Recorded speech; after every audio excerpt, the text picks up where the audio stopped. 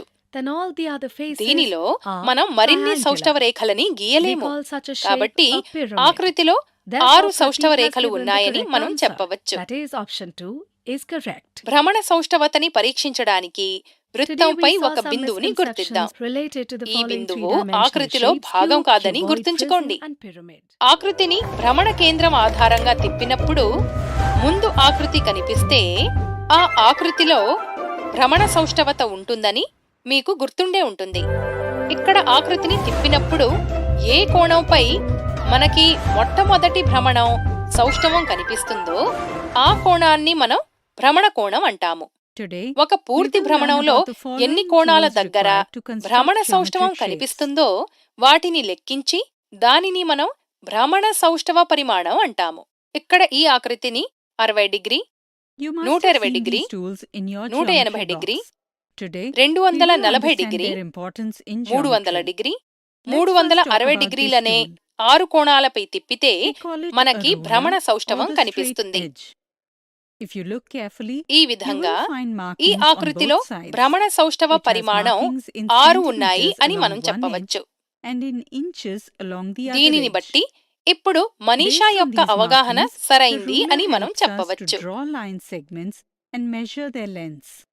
తదుపరి ఉదాహరణ కింద ఇచ్చిన పట్టికని పూర్తి చెయ్యండి. ఆంగ్ల వర్ణమాలలో అంటే ఇంగ్లీష్ ఆల్ఫబెట్లో అక్షరం సి మధ్య నుండి వెళ్లే ఒక అడ్డు రేఖ దీనిని 2 భాగాలలో విభజిస్తుంది. దీంతో పై అర్ధభాగం మరియు కింది అర్ధభాగం ఒకదానికొకటి దర్పణ ప్రతిబింబంలా కనిపిస్తాయి. కాబట్టి ఇదొక సౌష్ఠవ రేఖ అని మనం చెప్పవచ్చు. ఈ రేఖ తప్ప మరే సౌష్ఠవ రేఖని సిపై గీయలేము. కాబట్టి సిలో కేవలం ఒక సౌష్ఠవ రేఖ ఉందని మనం చెప్పవచ్చు. ఇదే విధంగా మనం సిని ఒక పూర్తి భ్రమణం చేసేలా తిప్పితే కేవలం 360 డిగ్రీల భ్రమణంలో కేవలం ఒకసారి మాత్రమే మనకి తొలి స్థితిలో ఉన్న ఆకృతి కనిపిస్తుందని మనం చూడవచ్చు.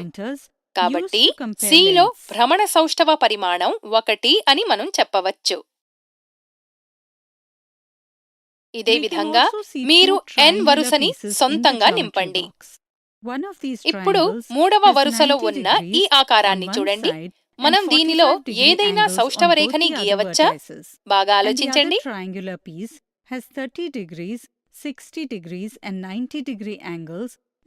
సరిగ్గా చెప్పారు.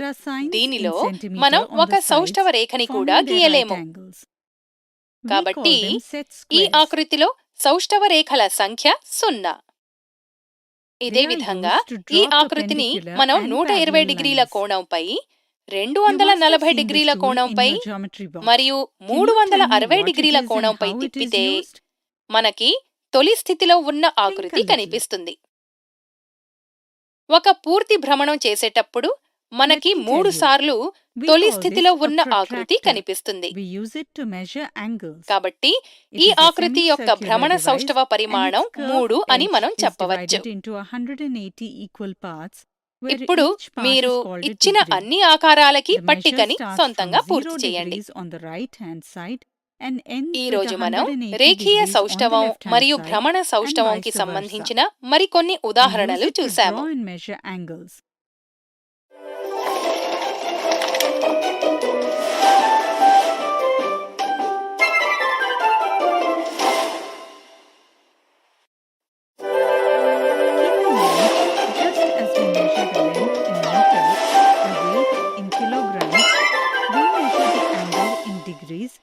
ఈ రోజు మనం 3D ఆకారాల వల రూపాల అంటే nets for building 3D shapes గురించి నేర్చుకుందాం.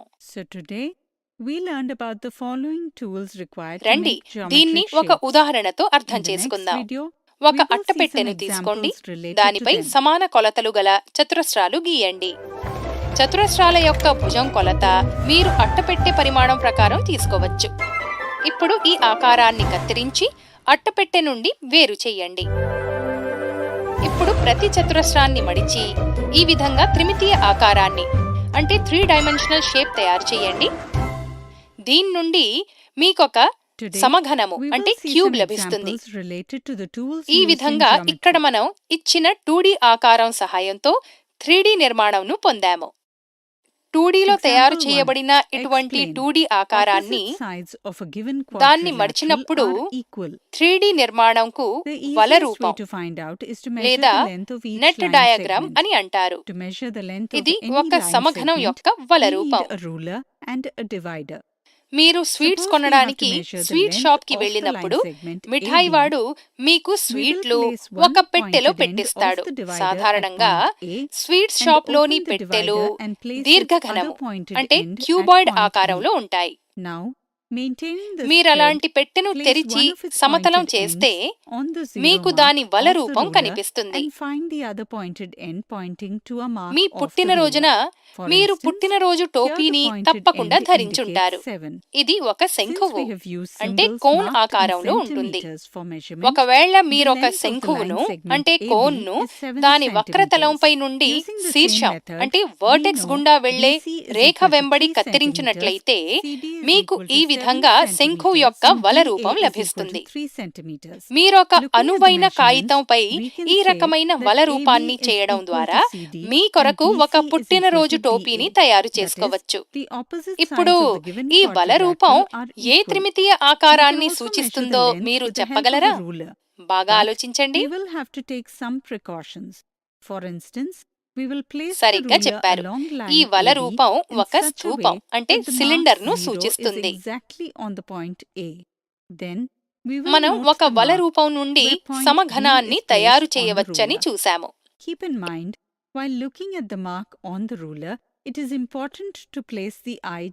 ఇప్పుడు ఈ వల రూపాలను చూడండి. ఇక్కడ ఇవన్నీ చతురస్రాలచే తయారు చేయబడ్డాయి. 2 వల రూపాల నుండి మాత్రమే కాకుండా అన్ని వల రూపాల నుండి కూడా ఒక సమఘనమును తయారు చేయవచ్చు. అంటే ఒక ఘనానికి వేర్వేరు వల రూపాలు ఉండవచ్చని మనం చెప్పగలం. చాలాసార్లు ఇచ్చిన వల రూపం నుండి కావలసిన ఘనాన్ని తయారు చేయవచ్చో లేదో మనం తెలుసుకోవాలి. రండి ఈ సందర్భంలో కొన్ని ముఖ్యమైన విషయాలను గమనిద్దాం. ఇచ్చిన వల రూపం నుండి మనం కావలసిన ఘనాన్ని తయారు చేయవచ్చో లేదో తెలుసుకునేటప్పుడు కావలసిన ఘనంలోని ముఖాల సంఖ్య, వాటి ఆకారాలు మరియు చూపిన వల రూపంలోని ముఖాల అంటే ఫేస్ సంఖ్యకు, అంతేకాక ముఖాల ఆకారాలు మరియు వలలో చూపించే సంబంధిత ముఖాల మధ్య అనురూప్యత అంటే కరెస్పాండెన్స్ ఉండడం కూడా ముఖ్యమైన విషయం. తర్వాత మనం వల రూపాన్ని చూసి దాన్ని ఏ విధంగా మడిస్తే మనకు కావలసిన ఘనం లభిస్తుందో ఆలోచిస్తాం. ఉదాహరణకు ఈ వల రూపాన్ని చూడండి. మనం ఈ వల రూపం నుండి పిరమిడ్ ని నిర్మించగలమా? ఆలోచించండి. సరే, మేమే చెప్తాము. ఈ వల రూపంలో మొత్తం 5 ముఖాలున్నాయి. దీనిలో ఒక చతురస్రం మరియు మిగిలిన 4 ముఖాలు త్రిభుజాకారంలో అంటే ట్రయాంగులర్ లో ఉన్నాయి. చతురస్రపు యొక్క ప్రతి భుజంపై ఒక త్రిభుజం ఉందని మనం చూడవచ్చు. ఇప్పుడు మనం ఊహించుకోవచ్చు, ఈ ముఖాలను ఈ విధంగా మడిస్తే మనకు ఖచ్చితంగా ఒక పిరమిడ్ వస్తుందని. ఈ విధంగా ఇచ్చిన వల రూపం ఒక పిరమిడ్ అని మనం కనుగొనవచ్చు. దీనికి సంబంధించిన మరిన్ని ఉదాహరణలను మనం తదుపరి వీడియోలో చూస్తాం. ఈ రోజు మనం 3D ఆకారాల వల రూపం గురించి తెలుసుకున్నాము. తదుపరి వీడియోలో దీనికి సంబంధించిన కొన్ని ఉదాహరణలను చూస్తాము.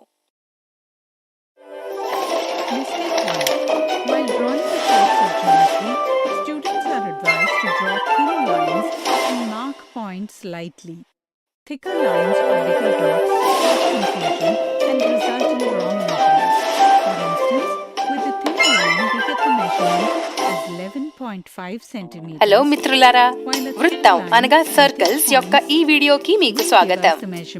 ఈ రోజు మనం జియా మరియు చాపం అనగా కార్డ్ అండ్ ఆర్క్ కి సంబంధించిన ఒక ఆసక్తికరమైన విషయం గురించి చర్చిద్దాం.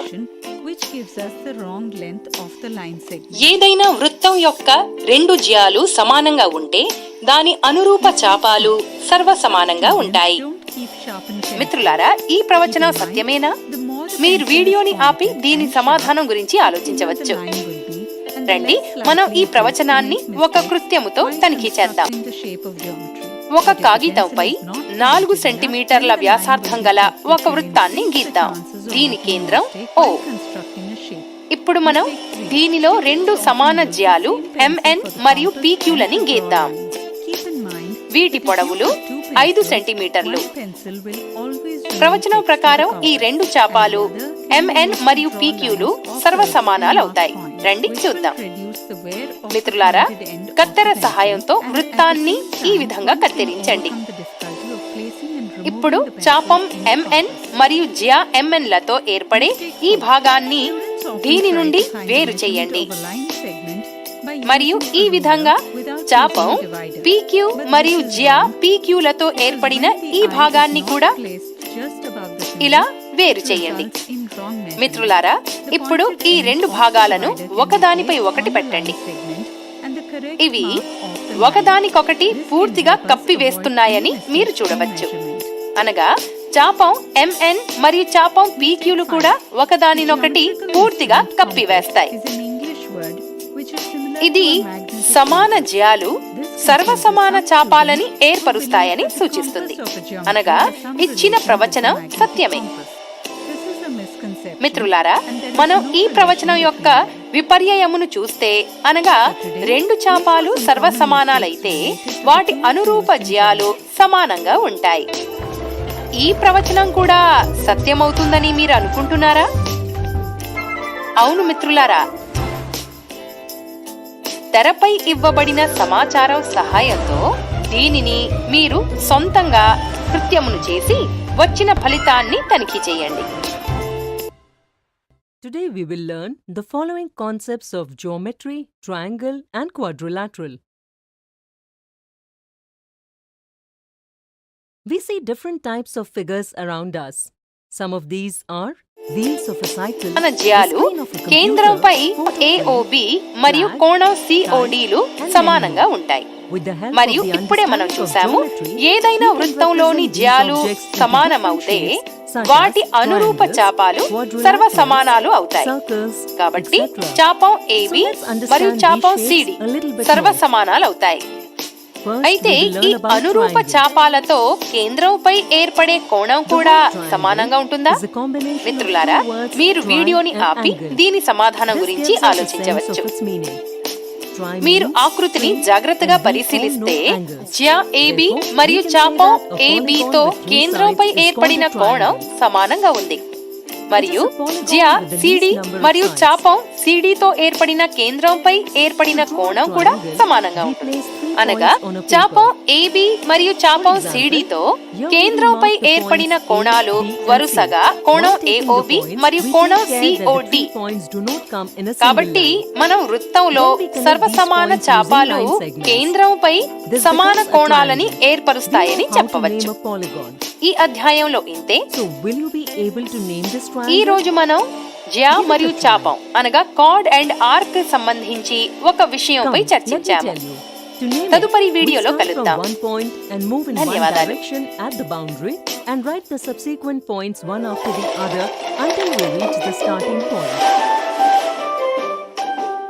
The name of the triangle is written in an order such as ABC or ACB, and make the triangle symbol in the beginning of the name of the triangle to represent that it is a triangle. In this way we can read this triangle as triangle ABC. Hello మిత్రులారా, వృత్తాలు అనగా circles యొక్క ఈ వీడియోకి మీకు స్వాగతం. ఇప్పటి వరకు మనం జ్యాల యొక్క చాలా ధర్మాలు అనగా ప్రాపర్టీస్ గురించి చర్చించాము. మనం ముందుకి కొనసాగిస్తూ జ్యాలు మరియు కేంద్రం నుండి వాటి దూరాలు అనగా chords and their distances from the centre గురించి చర్చిద్దాము. ఈ అధ్యాయంలో మనం ప్రత్యేకించి సమానంగా లేని జ్యాలు మరియు కేంద్రం నుండి వాటి దూరాలు అనగా unequal chords and their distances from the centre గురించి చర్చిద్దాం.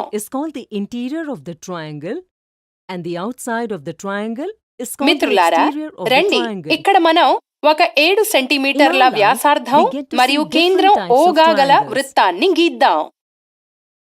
మనం దీనిపై 2 బిందువులు బిందువు A మరియు B లని తీసుకుంటే రేఖాఖండం AB దీని ఒక జ్యా అనబడుతుంది.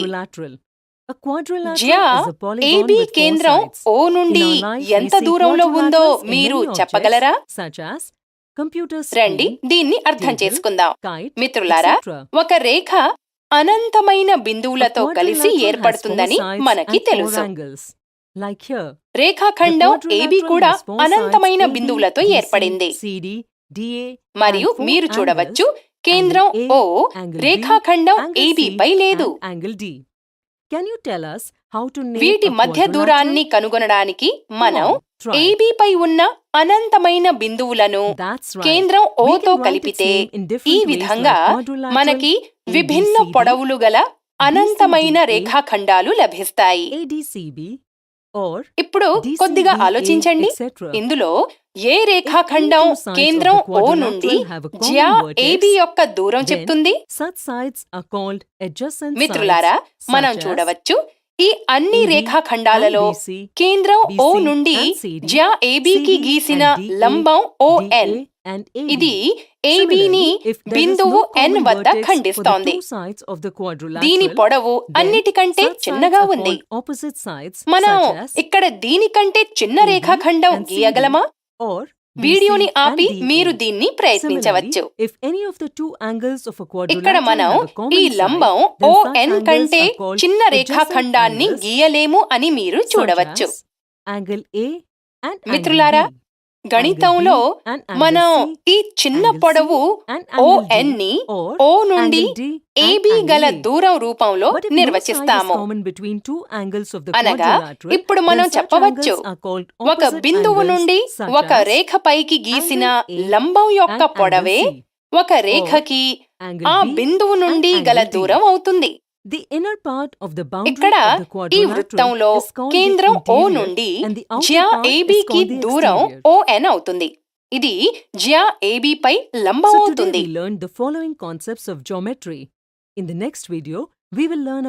మిత్రులారా, ఒక వృత్తంలో అనంతమైన జ్యాలు ఉండవచ్చు. మనం కేంద్రానికి దగ్గర నుండి వెళ్తున్నప్పుడు జ్యా యొక్క పొడవు పెరుగుతుంది. కానీ కేంద్రం నుండి దాని దూరం తగ్గుతూ వెళ్తుంది. మనకి తెలుసు, వ్యాసం అనగా డయామీటర్ వృత్తం యొక్క అతిపెద్ద జ్యా. ఇది కేంద్రం గుండా వెళ్తుంది అని, అనగా కేంద్రం ఓ వ్యాసం పైనే ఉంది. కాబట్టి కేంద్రం నుండి వ్యాసం యొక్క దూరం 0 అవుతుంది. మరియు మీరు దీనిని పరీక్షించవచ్చు. రండి, ఈ ప్రక్రియని మనం ఒక కృత్యము అనగా యాక్టివిటీతో అర్థం చేసుకుందాం. మీరొక 5 సెంటీమీటర్లు వ్యాసార్థం గల కేంద్రం ఓ గా గల ఒక వృత్తాన్ని గీయండి. ఇప్పుడు పొడవు వరుస సెంటీమీటర్లు మరియు 8 సెంటీమీటర్లు గల 2 జ్యాలు MN మరియు SP ని గీయండి. ఇక్కడ మనం 2 సమానంగా లేని జ్యాలని తీసుకుందాం. ఇప్పుడు ఈ 2 జ్యాలపై కేంద్రం నుండి లంబాన్ని గీయండి. ఇది MN ని బిందువు C మరియు SP ని బిందువు D వద్ద ఖండిస్తోంది. ఇక్కడ OC జ్యా MN మరియు OD జ్యా SP యొక్క కేంద్రం నుండి దూరం.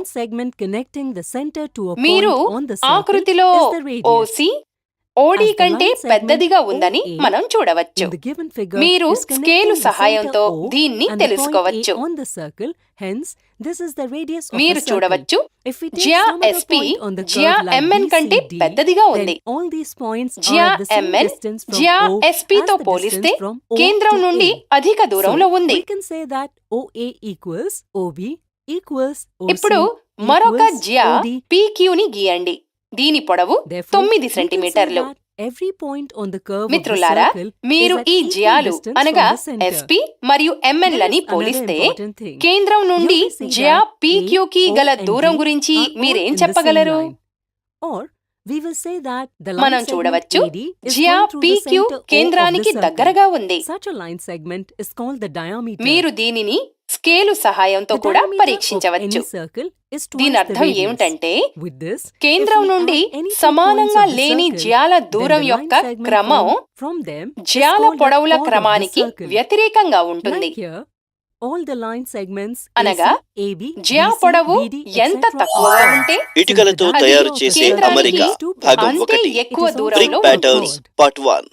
మనం ఈ రోజు ఏం తెలుసుకుంటాము అంటే, ఇటుకల సహాయంతో అమరికను కూడా తయారు చేయవచ్చు. మరియు ఇటుకతో చేసిన అమరిక ఎక్కడ మరియు దేనికోసం ఉపయోగించబడుతుంది? ఇటుకల పరిమాణం, ఆకారం మరియు ఈ రోజు మనం జ్యాలు మరియు కేంద్రాల నుండి వాటి దూరాలు అనగా chords and their distances from the centre గురించి చర్చించాము. మరియు మనం సమానంగా లేని జ్యాలు మరియు కేంద్రాల నుండి వాటి దూరం గురించి కూడా చర్చించాము. తదుపరి వీడియోలో కలుద్దాం.